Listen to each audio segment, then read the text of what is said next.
ট্রাম্পের যে পরশু দিনের ডিক্লারেশন 500% ট্যারিফ, তাতে করে কিন্তু প্রতিটি ভারতীয়র ওপরে ডাইরেক্টলি হোক ইনডাইরেক্টলি হোক একটা কিন্তু এফেক্ট পড়বে। সব থেকে বেশি এফেক্ট পড়বে স্টক মার্কেটে, বাট তবুও আমার মনে হলো যে না, আপনাদের সাথে ব্যাপারটা শেয়ার করি। আসলে আমাদের চলছে কি, আমাদের জিও পলিটিক্সের মধ্যে এই মুহূর্তে চলছে কি। আপনারা জানেন যে আমেরিকা চায় সবসময় যে আমি সব সময় শান্তির পক্ষে, যেখানেই যা যা সমস্যা হচ্ছে আমি গিয়ে শান্তি করাচ্ছি। তো এরকম একটা ব্যাপার চলছে, কিন্তু তার আগে আমাদেরকে বুঝতে হবে যে এই যে 500% ট্যারিফ, এটা কি একদিনে হয়ে গেল? কারণ প্রথমে তো 25% ছিল, তারপর 50%, সেটা এখন 500%। 500% মানে আমার এই ফোনটা যদি 10,000 টাকা দাম হয় আমার ইন্ডিয়াতে বানাতে, আমি যদি এটা ইউএসএতে বিক্রি করি, গিয়ে পরে সরকার নেবে 500% ট্যাক্স। মানে আমার 10,000 টাকার ফোনে আবার 50,000 টাকা সরকার ট্যাক্স নেবে। 10,000 টাকার ফোনটা 60,000 টাকায় বিক্রি হবে। এবারে আমাদের ইন্ডিয়ার ওপরে যারা আমরা এক্সপোর্ট করি, প্রায় $50 বিলিয়ন আমাদের একটা মার্কেট আছে ইউএসের ওপরে, যেটা আমাদের এক্সপোর্ট হয় ইউএসএতে। তো সেই জায়গাতে থেকে সমস্যা যেটা হয়েছে যে সেখানে আমাদের জিনিসের দাম এমনিতেই বেড়ে আছে। ঠিক আছে, আমাদের 25% 50% আবার টলমলো করে যেভাবে হোক ইউএসের মার্কেটে টিকেছিলাম। এবারে দাম বেশি হওয়ার কারণেও কিছু কিছু সেখানকার পাবলিক কিনতো, কিনা কোয়ালিটি বগেরা এগুলো ম্যাটার করতো, তো তারা কেনা বেচাটা করতো মোটামুটি। এখন 500%, তো এটা একটা প্ল্যান করে কোনো একটা কান্ট্রিকে শেষ করে দেওয়ার একটা মানে কি বলবো আর কি, ওয়ান কাইন্ড অফ একটা চেষ্টা। কিন্তু যাই হোক, এখন ইন্ডিয়া আমাদের একটা স্ট্যান্ড, খুব ভালো একটা স্ট্যান্ড আছে ইন্ডিয়ার এই মুহূর্তে। পুরো ওয়ার্ল্ডে খুব ভালো একটা কন্ট্রিবিউশনও আছে পুরো ওয়ার্ল্ডে, পুরো ওয়ার্ল্ড জানে ইন্ডিয়াকে। তো যাই হোক, এখন আমাদেরকে এটা বুঝতে হবে যে কেন এই জিনিসগুলো ইন্ডিয়ার ওপরে কেন হচ্ছে, এই জিনিসটা আমাদেরকে বেসিক্যালি বুঝতে হবে। তার আগে বলি যে যতগুলো আমাদের পলিটিক্যাল লিডার আছে কি পার্টি আছে আমাদের অল ওভার ওয়ার্ল্ডে, যত যা পার্টি আছে, সেখানে না মিটিং মিছিল এই জিনিসগুলো করানো হয়। মিটিং মিছিল বলতে প্রতিটা পার্টির হয় না সমাবেশ, যে আমি এসে বক্তৃতা দিচ্ছি, এত এত লোক আসবে। তো মনে করুন যে আমার একটা কোনো পার্টি, সেখানে হয়তো আমার 10,000 লোকের সমাগম হচ্ছে। সেখানে হয় কি যে দেখা গেল যে পার্টিকে ভালোবেসে কিন্তু লোক আসে 2-3 হাজার, আর বাকি যে লোক আসে তাদেরকে বেনিফিটস দেওয়া হয় যে আমি গাড়ি পাঠিয়ে দেবো, আপনারা আসুন, খাওয়া দাওয়া করাবো, কিছু পকেটে পয়সাও দেবো, ঠিক আছে, চা নাস্তা করাবো, এইগুলো। তো এইভাবে জিনিসগুলো চলে। তো এটার জন্য একটা হিউজ খরচা হয়। আপনি মনে করুন আপনার বাড়িতে যদি একটা ছোটোখাটো কোনো কাজ করেন, যদি 500 লোককে খাওয়ান, আপনি হিসাব করতে পারবেন যে আপনার কত টাকা খরচা হয়। তো প্রায় 500 লোককে খাওয়াতে ধরে রাখুন 3-4 লাখ টাকার একটা খরচা হয়। তো এখানে ধরুন 10,000, 20,000, 30,000 করে লোকের সমাগম হচ্ছে, তাদের পিছনেও তো আর খরচা আছে। এত এত গাড়ি, এত প্যান্ডেল, মাইক, সাউন্ড সিস্টেম, সমস্ত কিছু। অ্যান্ড সমস্ত কিছু কি মনে হয় আপনার পার্টির নিজের টাকায় চালায়, পার্টির পকেটের টাকায় চালায়, নেতার পকেটের টাকায় চলে? কখনোই না। এটা all over world, not only in India, ঠিক আছে, অল ওভার ওয়ার্ল্ডে কিন্তু এটা এভাবে কাজ করে। এখন সব থেকে বড় সমস্যা হচ্ছে যে এরকম কত কত সমাগম সারা বিশ্ব জুড়ে প্রতিদিন হচ্ছে, ভাবুন তো।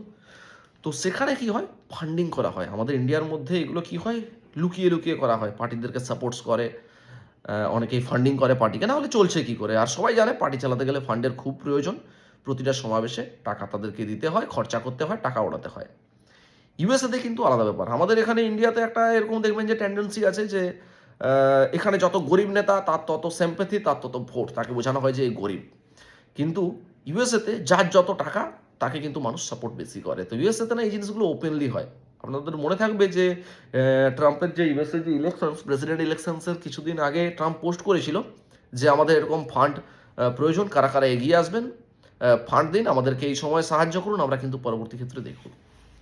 তো সেই জায়গায় দাঁড়িয়ে হয়েছে কি, সেখানে না অয়েল কোম্পানিগুলো, ইউএসএ বেস্ট যে অয়েল কোম্পানিগুলো আছে, তারা কিন্তু ট্রাম্পকে আরবো খারবো পয়সা দিয়ে পরে ওই সময়ে যে ভোটটা ছিল আর কি, নির্বাচনটা, সেটা লড়তে সাহায্য করেছিল। এটা হচ্ছে বেসিক জিনিস, যে ওখানে ইউএসএতে যে বেস্ট অয়েল কোম্পানিগুলো আছে, তারা এখানে আরবো খরবো টাকা দিয়েছে, তবে গিয়ে পরে ইলেকশন জিতেছে।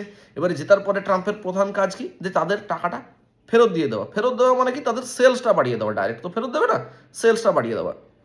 এবারে সেটা বাড়াতে গেলে আমাদেরকে বেসিকটা বুঝতে হবে যে সব থেকে বেশি অয়েল এক্সপোর্ট কে করছে, রাশিয়া। তারা খবর লাগাচ্ছে যে সব থেকে বেশি অয়েলকে বিক্রি করছে। তো রাশিয়ার নাম আসছে, রাশিয়া এমনিতেই। তো কিনছে কারা, কিনছে অবভিয়াসলি তিনটা দেশ, বড় বড় দেশ যারা, চায়না, ইন্ডিয়া, ব্রাজিল। তো চায়না আর ইন্ডিয়া যারা, তো 700 কোটি, আমাদের অল ওভার ওয়ার্ল্ডের পপুলেশন হলে 350 কোটি এখানেই আছে। তো সব থেকে বেশি কনজাম্পশন ইয়া করছে।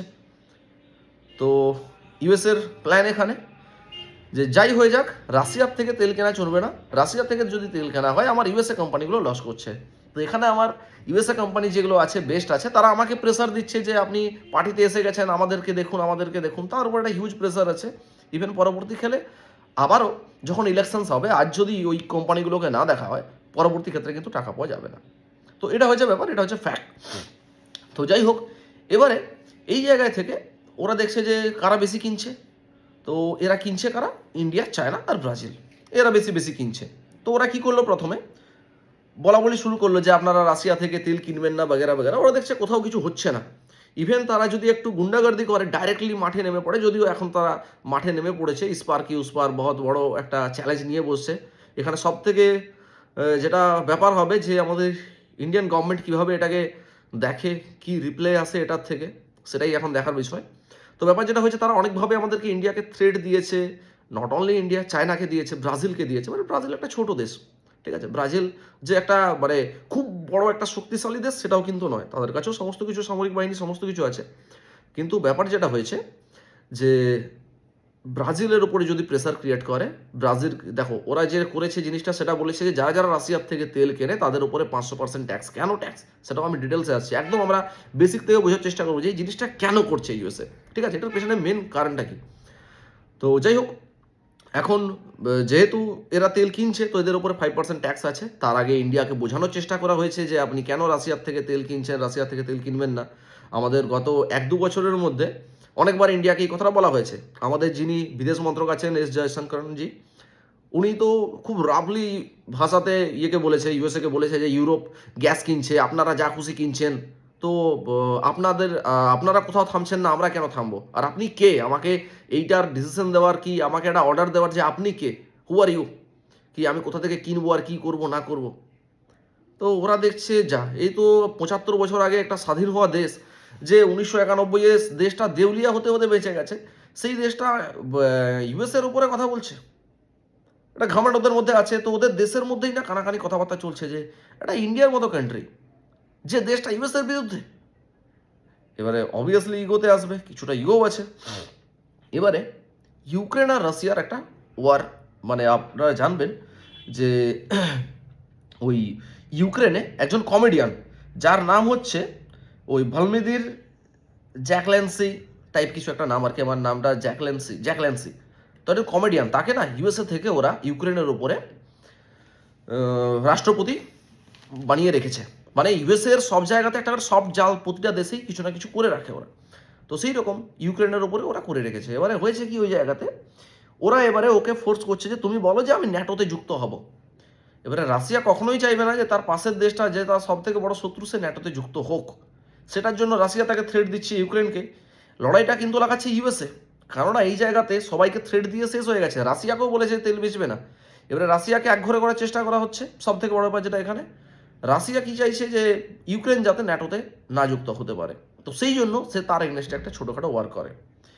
ইউএসএর পজিশন সেখানে হচ্ছে, ইউএসএ অল ওভার ওয়ার্ল্ডকে দেখা চাইছে আমি কিন্তু শান্তির প্রতীক। আপনারা জানবেন যে 1 জানুয়ারি ডোনাল্ড ট্রাম্প একটা স্পিচ দিয়েছিল, আমি শান্তি চাই। তার পরের দিনই ভেনেজুয়েলার থেকে পিএমকে তুলে নিয়ে চলে গেল, যেটা কোনো রকম কোনো রুলস নীতি কোনো কিছু মানামানি নেই। মানে যা খুশি একটা ব্যাপার চলছে, যে এখানে কোনো রুলস নিজে ফলো করছে না, সে বলছে অল ওভার ওয়ার্ল্ডকে যে তোমরা রুলস ফলো করো। কেন ভাই, হু আর ইউ? তো এটাই ব্যাপার চলছে। তো এটা হয়েছে। তো এখন সব থেকে বড় সমস্যা হচ্ছে যে পুরো ব্যাপারটা করাচ্ছে ইউএসএ। ওকে বলছে ন্যাটোতে জয়েন করো। রাশিয়া একটু অ্যাটাক করেছে। ইউএসএ এখানে স্ট্যান্ড নিতে চাইছে, যে দেখাচ্ছে অল ওভার ওয়ার্ল্ডকে যে আমি কিন্তু কোনো রকম কোনো ঝুট ঝামেলার মধ্যে নেই, আমি ইউক্রেনকে বাঁচাতে চাইছি। ইউক্রেনকে এরা এবারে ওদের যে সিনিয়র না, তাদের যে অফিসার্স, তাদেরকে বলছে ঠিক আছে ইউক্রেনকে একটু একটু সাপোর্ট করো। আমরা যেমন বিশ্বের মধ্যে দেখাতে পারি যে আমরা ইউক্রেনকে সাপোর্ট করছি, ইউক্রেনকে বাঁচাতে চাইছি রাশিয়ার হাত থেকে, ঠিক আছে, এটা ওরা দেখাতে চাইছে, শো অফ করতে চাইছে। তো ওরা বলছে একটু একটু করে বন্দুক দাও, একটু একটু করে বারুদ দাও, যাতে ইউক্রেন মরে না যায়, রাশিয়ার সাথে লড়াইটা যাতে চালিয়ে যায়। রাশিয়া ওদিকে ব্যস্ত থাকবে লড়াই নিয়ে। প্রতিটা দেশে যেভাবে ন্যারেটিভ আমাদের ফেলানো হয়, মানে ন্যারেটিভ যেভাবে প্রচার করা হয়, এই টাইপের কিছু একটা ব্যাপার। তো হয়েছে কি, এখানে সেম জিনিস এখানে কাজ করছে। তো এখানে ওরা চাইছে যে ইউক্রেনের সাথে একটা রাশিয়ার লড়াই চলতে থাক, 2-4টে লোক মরতে থাক। এবারে রাশিয়া ইউএসএ যদি চাইতো যে না ওদের মধ্যে কোনো রকম কোনো ওয়ার না হোক, তাহলে কি করতে পারতো? দেখুন, একটা হয় যে রাশিয়া আর ইউক্রেনের মধ্যে যে বর্ডার, সেখানে ইউএসএ আর্মি ডিপ্লয় করে দিল, ব্যাস রাশিয়া শান্ত হয়ে যাবে, করবে না। কিন্তু ইউএসএ সেটা চায় না। ইউএসএ চাইছে একটা স্টোরি বানাতে, যেখানে রাশিয়াকে ভিলেন বানাতে চাইছে, যে দেখো তোমরা রাশিয়ার থেকে তেল কিনছো, সেই টাকাতে ও ইউক্রেনের সাথে ওয়ার করছে, কিন্তু আমি চেষ্টা করছি কি করে ইউক্রেনকে বাঁচানো যায়। দেখুন ডটগুলো কানেক্ট হচ্ছে, বোঝা যাচ্ছে ব্যাপারগুলো। তো ও চাইছে সারা বিশ্বের কাছে দেখাতে যে ইন্ডিয়া খারাপ লোক, চায়না খারাপ লোক, ব্রাজিল খারাপ লোক। ওই জন্য একটা ন্যারেটিভ তৈরি করা হচ্ছে যে তোমরা ওখান থেকে তেল কিনছো, যার কারণে ও কিন্তু ইউক্রেনের উপরে অ্যাটাক করছে সেই টাকাতে। এবারে রাশিয়া হচ্ছে একটা তেল বিক্রি করে বেঁচে থাকা কান্ট্রি, তার মধ্যে তাকে অনেকভাবে তাকে অ্যাটাক করা হয়েছে, তার ইকোনমি এমনিতেই মোটামুটি দুর্বল, ওই টুকিটাকি গোলা বারুদ বিক্রি করে আর অয়েলের উপরে দেশটা বেঁচে আছে। এবারে এই দেশটার সব থেকে মেন অ্যান্ড প্লাস পয়েন্ট হচ্ছে যে নিউক্লিয়ার বম্ব ইউএসএ যা আছে তার থেকে 500+ বেশি যে জিনিসগুলো হচ্ছে ওই নিউক্লিয়ার বম্ব, এটা কিন্তু রাশিয়ার কাছে বেশি আছে। তো রাশিয়াকে নিয়ে একটু বেশি লাড়াখাড়া করতে চাইলেও কিন্তু খুব সমস্যা হয়ে যাবে কি, সেটাও একটা ব্যাপার আছে। তো এই যে প্রথমে আমাদের ইন্ডিয়ার উপরে কি হলো, তাকে বোঝানো হলো ইন্ডিয়াকে যে আপনারা এরকম করবেন না, ইউএসএ থেকে তেল কিনুন, অথচ কিন্তু ইউএসএ তেলের রেটটা সেই সময় অনেক বেশি ছিল। আমার যতদূর মনে পড়ছে সেই সময় $72 সামথিং ছিল ব্যারেল, যেটা ক্রুড অয়েল আমাদের হয় রাশিয়া থেকে, যেটা আমাদের ইরান হয়ে পরে বাইপাস করে আমাদের ওই কি বন্দরটা, চাকা নামটা ঠিক মাথায় আসছে না আমার এই মুহূর্তে, তো ওটা দিয়ে যেটা আনা হয়। আর একটা ছিল ইউএসএ সেই সময় রেটটা অনেকটা হাই ছিল, যার কারণে আমরা রাশিয়া থেকে তেলটা কিনি। এবারে প্রতিটা দেশ না বেঁচে আছে মোটামুটি, মানে ইকোনমিটা দাঁড়িয়ে আছে তেলের উপরে। তেল যদি বন্ধ হয়ে যায় আমার গাড়ি চলবে না, আমার গাড়ি যদি না চলে, আমার যদি চাষ হয় সেই জিনিস বাজারে পৌঁছাবে না, ফ্যাক্টরি চলবে না, বন্ধ হয়ে যাবে। তো ওরা এবারে প্রতিটা কান্ট্রি যেগুলো যেভাবে মানে কি বলবো আর কি, যেভাবে ইন্ডিয়া এই মুহূর্তে ডেভেলপ করছে, চায়না ডেভেলপ করছে, অন্যান্য দেশগুলো যেভাবে ডেভেলপ করছে, এখানে কিন্তু একটা অয়েলের প্রচুর মানে একটা হিউজ কন্ট্রিবিউশন রয়েছে অয়েলের। অয়েল ছাড়া কোনো দেশ এগোনোটা খুব চাপের। তো যাই হোক, সেইভাবে তো প্রথমে 25% দিল, 25% করতে করতে দেখলো ইন্ডিয়া তো মানছে না, 50% দিল, 50%ও দেখছি ইন্ডিয়া মানছে না, টলমলো করে, তো এ তো কোনো মাথা নোয়াচ্ছে না। ও চাইছে, ট্রাম্প চাইছে যে সারা বিশ্ব তার পায়ে এসে মাথা নোয়াক, সে সেটাই চায়। এখন 500%, এটা হচ্ছে ডাইরেক্ট থ্রেট। এবারে এই জায়গা থেকে মানে আমার যতটুকু নলেজ, আমার যে টুকিটাকি জিও পলিটিক্স নিয়ে পড়াশোনার মাধ্যমে আমি যতদূর বুঝতে পারছি যে এই মুহূর্তে ডিফেন্ড করা সম্ভব শুধুমাত্র যদি চায়না এগিয়ে আসে। চায়নাও একটা অনেক শক্তিশালী কান্ট্রি, শুধুমাত্র চায়না না, আমেরিকার বিরুদ্ধে যতগুলো কান্ট্রি আছে, আমেরিকার বিরুদ্ধে যতগুলো কান্ট্রি আছে, সমস্ত কান্ট্রি যদি একজোট হয় আর যদি ইউএসের এগনেস্টে রুখে দাঁড়ায়, তাহলে কিন্তু এই সমস্যার সমাধান হতে পারে। এটাই হচ্ছে মেন জায়গা। চায়না চাইলেই করতে পারে। ব্রাজিল তো এমনিতেই এমনিতেই ভয়েতে শেষ হয়ে আছে, 500% রাইট। কি বললাম যে প্রথমেই এটা ডিক্লেয়ার করা হয়েছে। আর এই যে কেসটা, এটা যে করে ওদের একজন এমপি, ওর নামটা হচ্ছে, আমি বলে দিচ্ছি, ওর নামটা মনে হয় ওই লিন্ডসি গ্রাহাম। ওই টুইটারে পোস্ট করে না, গা জ্বলানো পোস্ট, সব ইন্ডিয়াকে উদ্দেশ্য করেই বেশিরভাগ পোস্ট করে, মানে ইনডাইরেক্টলি ইন্ডিয়ার উপরেই। তো এ হচ্ছে ওদের ওই কি বলবো আর কি, সেন্ট টাইপের, মানে যেটা এখানে আমাদের এমপি বলা হয়, এমপি টাইপের। তো এ কিন্তু আইডিয়াগুলো দিচ্ছে যে ট্রাম্পকে বলছে তাহলে 500% ট্যারিফ লাগিয়ে দিই। এবারে ওখানে ইউএসএতে ওর সংখ্যাগরিষ্ঠ বেশি ট্রাম্পের, তো বলছে হ্যাঁ তুমি অনুমোদনটা রাখো, বিলটা পাস করাচ্ছি। এইভাবে 500%-এর কেসটা করেছে। তো এ হচ্ছে সব থেকে জটিল মানুষ, সব থেকে, আমরা বলি না জীবনে সহজ হও, ভালো থাকতে গেলে সহজ হও, এ হচ্ছে সেই জায়গার সব থেকে জটিল মানুষ, যে ইন্ডিয়ার উপরে এই কাজগুলো মোটামুটি করাচ্ছে। আর প্রতিটা পোস্ট আপনি যদি ফলো করেন, একে টুইটার এক্স হ্যান্ডেলে যদি ফলো করেন, আপনি বুঝতে পারবেন যে লোকটা প্রতিটা কথা গা জ্বলানো কথা, আর ম্যাক্সিমাম এখন ডাইরেক্ট অ্যাটাক চলছে ইন্ডিয়া চায়নার উপরে। যাই হোক, চায়না অনেক বড় কান্ট্রি। এখন সব থেকে বড় ব্যাপার হয়েছে যে ইন্ডিয়া চায়না যদি একসঙ্গে এই জায়গাতে এসে পড়ে লড়াইটা শুরু করে। এবারে আপনাদের মনে হতে পারে যে ইন্ডিয়া চায়না এত বড় শত্রু কী করে একসঙ্গে এসে পড়ে তার বিরুদ্ধে দাঁড়াবে। এই জায়গাতে জিও পলিটিক্সে আমি একটা জিনিস বলতে চাই, জিও পলিটিক্সে না কেউ কারো শত্রু হয় না, কেউ কারো বন্ধু হয় না। দেশের ইন্টারেস্ট যেখানে, যেখানে দেশের লাভ, সেখানে কিন্তু আমাদের বড় বড় নেতারা সেই জায়গাতে ঝাঁপিয়ে পড়ে। আমাদের ইন্ডিয়া আর চায়নার সম্পর্ক খারাপ বলতে আমাদের 1962-তে একটা ছোটোখাটো যুদ্ধ হয়েছিল, আর 2020-তে ফেস টু ফেস একটু হয়েছিল। যাই হোক, কিন্তু আমরা যদি এইরকম ভাবি যে সেরকম কিন্তু কোনো ব্যাপার নেই, কিন্তু আমরা যদি ফ্রান্স আর ইংল্যান্ডের কথা বলি, ফ্রান্স আর ইংল্যান্ডের ব্যাপারগুলো জানা আছে আপনাদের? ফ্রান্সে আর ইংল্যান্ডে তো ওই কি বলে 1700-1800 সাল থেকে একটা অনেক বড় হিউজ যুদ্ধ আমাদের হয়ে এসেছে, যেটা ইন্দো ফরাসি যে যুদ্ধ আমরা পড়েছি ইতিহাসে, ঠিক আছে? তো সেই সময় যুদ্ধ হয়। এবারে দেখা যায় যে ওখানে ইংল্যান্ড 1 নম্বরে চলে আসে, ফ্রান্সও চলে আসে 2 নম্বরে। সেই সময়ও কিন্তু একটা ওদের মধ্যে অ্যাটিটিউড ছিল যে ব্রিটিশরাই সারা বিশ্ব শাসন করবে, যেটা ইউএসএ এখন করছে। বলে না অহংকারী পতনের মূল কারণ, আমার মনে হয় একটা খুব ভালোভাবে এই জায়গাতে ইউএসএ পড়বে, মানে খুব ভালোভাবে একটা চোট খাবে এই জায়গাতে, ঠিক আছে? ও ইস্পার উস্পার এরকম একটা ব্যাপার হয়ে আছে, ঠিক আছে?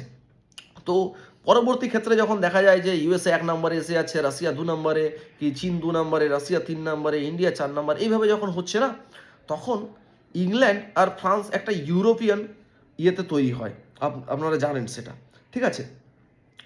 তো হয়েছে কি, ওই জায়গাতে সব থেকে বড় সমস্যা যেটা হয়েছে যে ওরা যদি হতে পারে, ওরা যদি একটা বন্ধুত্ব সুলভ হতে পারে, তাদের 200-250 বছর ধরে শত্রুতা, আমাদের ইন্ডিয়া পাকিস্তানের কি শত্রু, তার থেকে 100 গুণ বেশি শত্রুতা ছিল ফ্রান্স ইংল্যান্ডে, যেটা 1718 সালে মার কাট অনেক কিছু ব্যাপার তাদের মধ্যে ঘটে গেছে। তারপরে তারা প্রতিহত করার জন্য যখনই ইউএসএ যখন উপরে এসে গেল, তাদেরকে প্রতিহত করার জন্য একটা ইউরোপিয়ান কান্ট্রি, যেটা ওদের একটা ইউরোপিয়ান নেশনস যেটা ওরা তৈরি করে, তো ওরা কিন্তু একসঙ্গে খুব ভালো বন্ধু।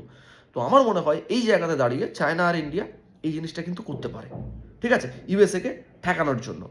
তো এখন এটাই হয়েছে ব্যাপার। এখন সব থেকে বড় যে ব্যাপার হয়েছে যে 66টা যে ইন্টারন্যাশনাল অর্গানাইজেশনস আছে, ইনক্লুডিং ইউএন অর্গানাইজেশনস, যেখানে মানে আমি একটু এটা পরিষ্কার করে দিই, 66টা ইন্টারন্যাশনাল অর্গানাইজেশনস যেগুলোর মধ্যে স্পিচ ছড়ানো হয়, যেখানে আমাদের বলা হয়েছে যে না, আমরা মধ্যযুগীয়দের মতো আর বর্বরতা করব না, আমরা কোনোভাবেই নিজেদের মধ্যে লড়াই যুদ্ধ করব না, ইভেন যদি কোথাও কোনো রকম কোনো ব্যাপার হয়, এই যে ইউএন কান্ট্রি, ইউএন অর্গানাইজেশনসগুলো, এগুলোর মধ্যে দিয়ে আমরা সেগুলো নিয়ে সমাধানে বসবো, কেউ কিন্তু কোনো রকম কোনো লড়াই পাতিতে যাব না।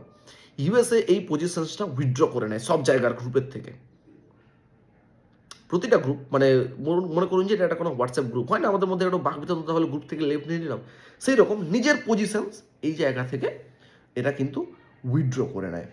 তো এখানে যে ওয়াজটা চলছে যে রাশিয়া ইউক্রেনকে মারতে চাইছে, আমি এখানে ইউক্রেনকে বাঁচাচ্ছি, কিন্তু এটার পিছনে যে রিজনস হচ্ছে যে ওয়েল কোম্পানির প্রেসার ট্রাম্পের ওপরে, তাদের সেল কমে যাচ্ছে, এ চাইছে প্রতিটা কান্ট্রি ইউএসএ থেকে তেল কিনুক। যদিও এই মুহূর্তে দাঁড়িয়ে পড়ে যেটা রাশিয়ার রেট আর ইউএসএর রেটের কিন্তু খুব বেশি একটা ডিফারেন্স নেই, রেট প্রায় অ্যাভারেজ, মানে দেখা যেতে পারে কাছাকাছি প্রায় সেম, ঠিক আছে?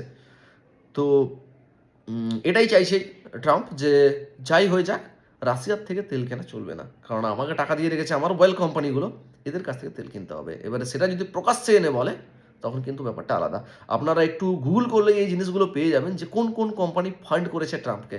আপনারা যদি না পান, আমি লিঙ্ক দিয়ে দেবো। যতগুলো জিনিস আমি বললাম এগুলো আমি পুরোটাই স্টাডি করেছি, তারপরে আমি বলছি। আর যদি আপনাদের ভালো লাগে এরকম, তাহলে আমি মাঝে মধ্যে আপনাদের সাথে শেয়ার করবো, কারণ জিও পলিটিক্সটা আমি একটু নজর রাখি টুকিটাকি, কারণ মার্কেটের উপরে এটা এফেক্ট করে। আর আরেকটা ব্যাপার যেটা হয়েছে এখানে, যে ইউএসএ চাইছে, ইউএসএ ইনডাইরেক্টলি বলে দিয়েছে যে ভাই অল ওভার ওয়ার্ল্ডে যেখানে যা ওয়েল আছে আমি কিন্তু সেই জায়গাতে কবজা করব, ইভেন সেই ওয়েল আমি ইউজ করব, কারণ আমি যদি ওয়েল ইউজ না করছি আমার দেশ আগে যাচ্ছে না। এবারে সেখানে অন্যান্য দেশগুলো, যেটা একটা স্পেস স্টেশন আমাদের গুরগাঁওতে আছে, সে আর যে একটা নাম, যেখানে আমাদের সোলার টোলারগুলো নিয়ে পরে অল ওভার ওয়ার্ল্ডের আলোচনা করা হয়, গুরুগ্রামে আছে আমাদেরও, তো সেখানে আলোচনা করা হয়। তো সেই জায়গাতে দাঁড়িয়ে ট্রাম্প বলছে না, আমি এইসব কোনো কিছু মানি না, তোদের পলিউশন হোক, তোরা মরে যা, তোরা চলে যা।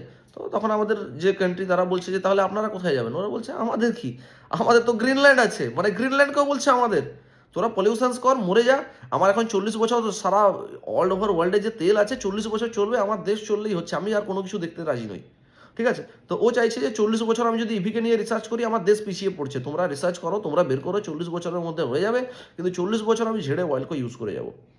এবারে এই জিনিসটা যদি করে যায়, যেখানে আমাদের এনভায়রনমেন্ট নিয়ে এত কিছু আলোচনা হয়, এনভায়রনমেন্ট কীভাবে গ্লোবাল ওয়ার্মিং থেকে শুরু করে তৈরি হচ্ছে, এই প্রবলেমটা যদি ক্রিয়েট হয়, তাহলে কিন্তু আমাদেরকে বন্যা দেখা দেবে, ঠিক আছে? এই ভূমিধস শুরু হবে, ঠিক আছে? আমাদের একটা ন্যাচারাল ডিজাস্টার তৈরি হবে, যেগুলো হচ্ছে অলরেডি, ঠিক আছে? যেমন আমাদের ইয়েতে আবুধাবিতেও যেরকম স্নোফল হয়েছে, একটা মরুভূমির ওপরে স্নোফল হচ্ছে, বুঝতে পারছেন? যেগুলো তো কখনো কোনো ইয়ে হয়নি। তো যাই হোক, এই ডিজাস্টারগুলো কিন্তু তৈরি হবে, কিন্তু আমেরিকা এখানে একটা খুব বাজে রকম খেল খেলছে, আর পুরো ওয়ার্ল্ডের মাঝখানে এখন ইউএসএ একটা ভিলেন।